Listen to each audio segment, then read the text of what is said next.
Bribtu Rizka berani sumpah Al-Quran demi membuktikan tidak membunuh Brigadir Esko.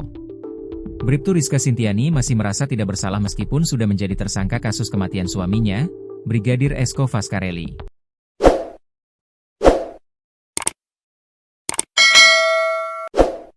Bahkan Bribtu Rizka berani sumpah Al-Quran demi membuktikan ucapannya tidak membunuh Brigadir Esko. Alhasil Bribtu Rizka mengurai curhatannya yang pilu setelah menjadi tersangka pembunuhan Brigadir Esko. Dilansir tribunnews.bogor.com, Bribtu Rizka dituding menghabisi nyawa Brigadir Esko yang jasadnya ditemukan Dusun Nyur Lembang, Desa Jembatan Gantung, Kecamatan Lembar, pada Minggu, 24 Agustus 2025 lalu. Seperti diketahui, sebelum ditemukan tewas, Brigadir Esko sempat dikabarkan menghilang pada 14 Agustus 2025. Seminggu lebih sang suami menghilang, Bribtu Rizka jadi sorotan keluarga. Hingga 1 bulan setelahnya, Rizka ditetapkan sebagai tersangka atas kematian Brigadir Esko. Atas penetapan tersangkanya itu, Bribtu Rizka mengurai pengakuan. Pengacara Bribtu Rizka, Rosihan Zulbi mengungkap curhatan kliennya yang kini ditahan di Polda NTB. Setelah jadi tersangka, Rizka terus-menerus membantah tuduhan penyidik kepolisian. Ditegaskan Rizka, ia tidak membunuh ataupun menyuruh orang lain untuk menghabisi nyawa Brigadir Esko.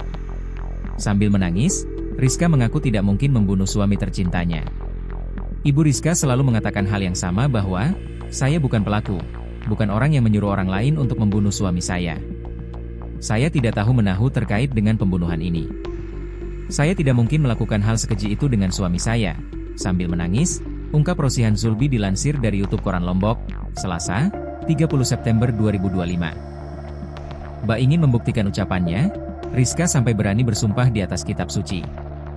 Bahkan tak cuma Rizka, orang tuanya juga berani bersumpah kalau mereka tidak terlibat dalam pembunuhan Esko. "Pernah juga saya sumpah di bawah Al-Quran," orang tuanya juga. "Ibu berani Rizka enggak di bawah Al-Quran?" Kata Rizka, "Berani Pak." Akhirnya kita jabat tangan, kita salamin bahwa, Rizka, bukan sebagai pelaku atau yang menyuruh melakukan atau yang mengetahui perbuatan itu, sambil meneteskan air mata. "Pak Sem, ayah Rizka, juga tidak tahu soal kejadian ini," pungkas Rosihan. Lebih lanjut, Rosihan mengungkap cerita dari Bribtu Rizka soal aib almarhum Esko. Ternyata setelah Brigadir Esko menghilang tanpa jejak selama beberapa hari, Rizka dikejutkan dengan sebuah fakta. Bahwa selama ini Brigadir Esko punya banyak utang ke teman-temannya.